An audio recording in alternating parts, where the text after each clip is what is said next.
What's up, DFS fans? How you guys doing? This is Ryan Kostrowski with Fantasy Sports Consulting, also known as the DFS 5-Pack. We are here today. We are going to go through a little DFS NBA strategy. If you're new to the station, I come on here a few times a day to do videos. We talk DFS. Easiest way to get new videos, you press that red button that says subscribe. Anybody willing to like or share me, always appreciated. Once I'm done with the video here, at the very end, I'm going to go through in a little more detail about my advanced DFS services and kind of the group, the networking group I put together, how it could help you, how you want to be in it. But I'll do that at the end. And I also want to encourage, if you look at this on the playlist, there's going to be a lot of videos geared towards DFS strategy.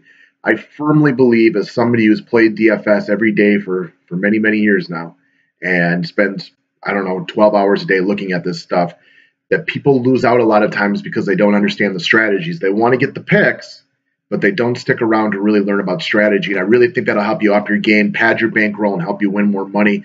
And maybe someday you can take down that big tournament. There is no feeling as exhilarating as winning a GPP, guys. I promise you, it's a rush. The money's great. Don't get me wrong. We all like to win money, but the rush that goes along with it. I've gone skydiving, I've bungee jumped, but I can tell you winning a GPP was 10 times more heart-wrenching on me than any of that other stuff. So what I want to talk about today is the difference between GPP versus cash games. Now, you probably hear these terms a lot, and if you're very new to DFS, you may not know the difference. Now, GPP stands for Guaranteed Prize Pool, so hopefully that's not a new term to you, but if it is, that should help you. And what Guaranteed Prize Pool essentially means is a tournament. This is one of those tournaments where it can be 100 people or it can be 200,000 people, but ultimately the money is going to tier very heavy to the top places. This is how you make the big money quickly. The hard part is it is really, really difficult to win these. I mean, think about the math of that. Think about you being number one out of 5,000, 10,000, 50,000 people and how difficult that really is to achieve. It's not much easier than winning the lottery. So it does take some skill, but also some good luck to come your way as well. Your cash games are going to be your head-to-head, your double-up, your 50-50, pretty much anything where half the people double their money and the other half lose their money. This is a great way to keep your bankroll padded if you can become good at winning these more often than not. I personally feel that this is my specialty, is your cash games for NBA and NFL. But for some reason for baseball, I massively prefer GPP. But we'll keep going from there. I don't personally like the triple ups or the quintuple ups. I think it's a bad bet. And what I mean by that, if you're going to play to be in the upper portion of the money, why not play a GPP where if you're in the upper portion, there's way more upside associated with it. So if you're going to get into the top third of a lineup, you're already going to get some money back. So just trying to triple your money, to me, it makes more sense to go for the whole thing. But we all play differently, and there's no fault in that. Now, to me, the biggest difference between your cash lineups and your GPP lineups is trying to understand the type of players you want to target and what the difference between these guys are and what you're looking for in order to get this. Cash lineups, the number one thing to remember is you're looking for safe guys who are consistent night in and night out, guys that are going to get their full runs of minutes, and guys that you just feel safe about. You only need to beat half the field. So partially, you're looking for some guys not to screw up your lineup. Some great examples for NBA,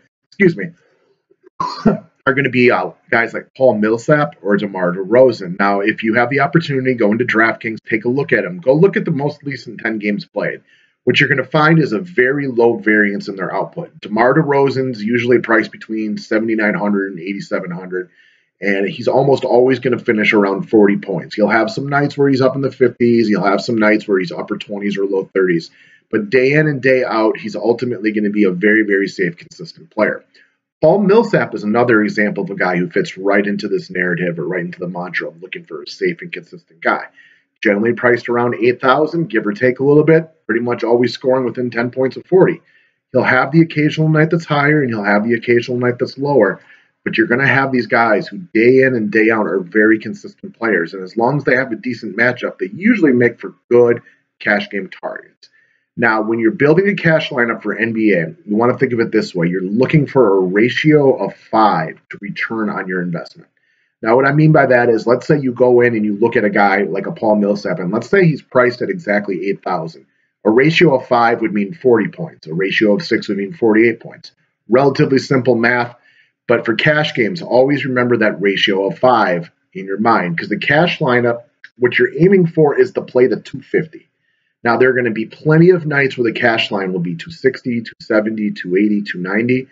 But if you go and look at why that was, what you're going to learn is that is going to be because one or two chalk plays, guys filling in for an injury who go way above value and are oftentimes owned by almost everybody, will really drive up the cash line. It's not that guys are averaging 5.5 ratios, is that the 5 ratio is still good, but one guy really bumped up the line. If you can remember last week, Kyle Lowry got the late scratch, and they were playing Brooklyn, so Brooklyn doesn't have much in the way of defense, but Corey Joseph was in the vast majority of cash lines, and he scores something like 45 points off of a salary of just under 4K. So right there, that extra 25, 30 points, he's adding that into the cash line because he had over 80% ownership. And that's the reason the cash line for that night was 275 instead of 250, not because the average was so much different. So you're still aiming for 250, guys, but you have to know that the chalk fill-in guys are the way that your lines typically get bumped up. Or if one stud that everybody owns, like let's say 70% of people buy Westbrook and he goes for 85, then you're going to have the line really pushed up there. In cash games, don't give a shit on what the ownership level is. Don't care about it that much. Sometimes it's actually better to look at guys who are high owned because there's less risk associated with them. So if you know, and you have it on a pretty good authority, and if you've played this long enough, you know that Russell Westbrook is going to be 75% owned and he's in a great spot. Oftentimes it's easier just to buy him and try to win with your other 7 picks, because when he goes way over, and if everybody has him, it kind of leaves you left in the dust.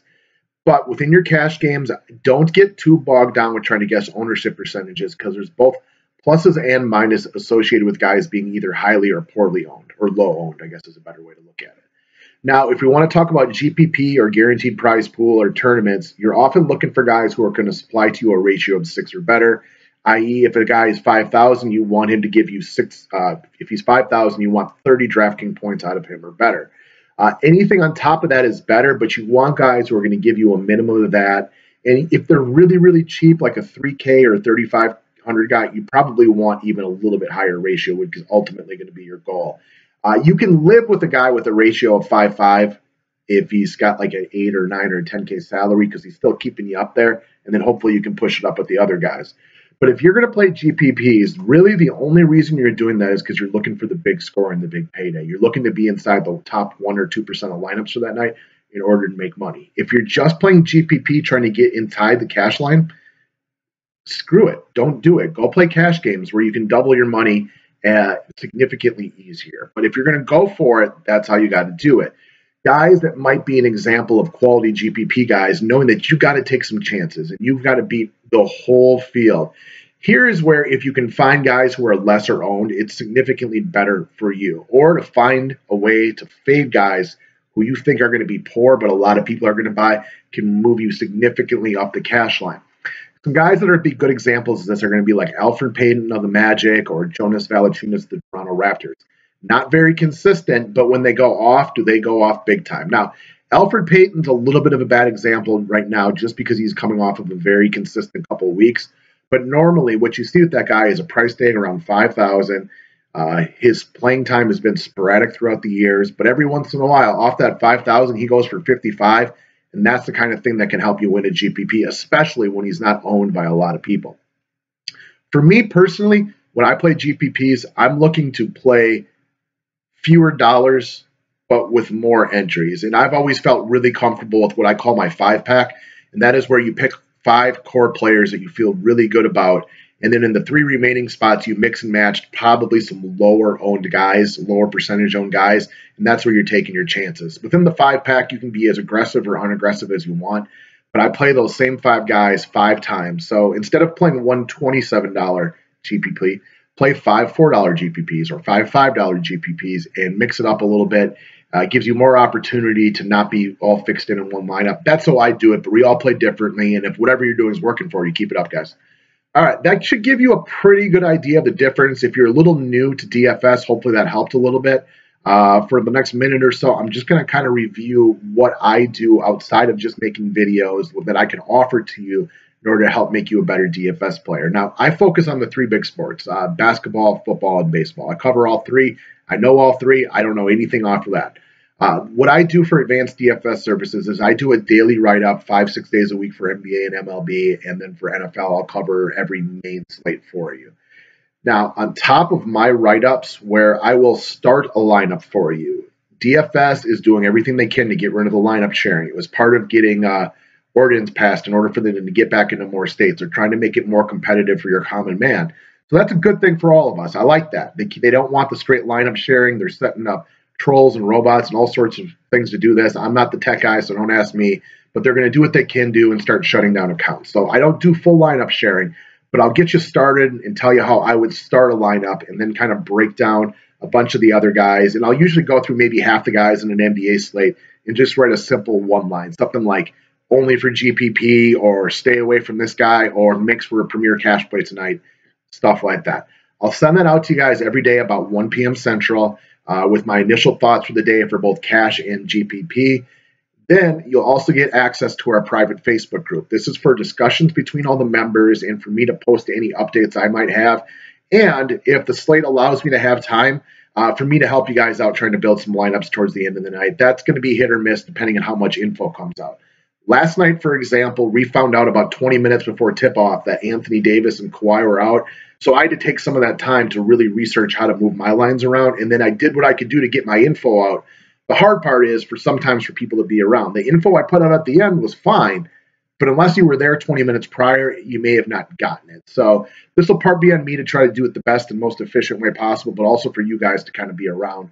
And it's a good place to meet other DFS players, guys. It's like a little family, and we're just trying to get better. We're helping one another. I've played DFS every day for many, many years now, and I'm doing my best to help you guys out.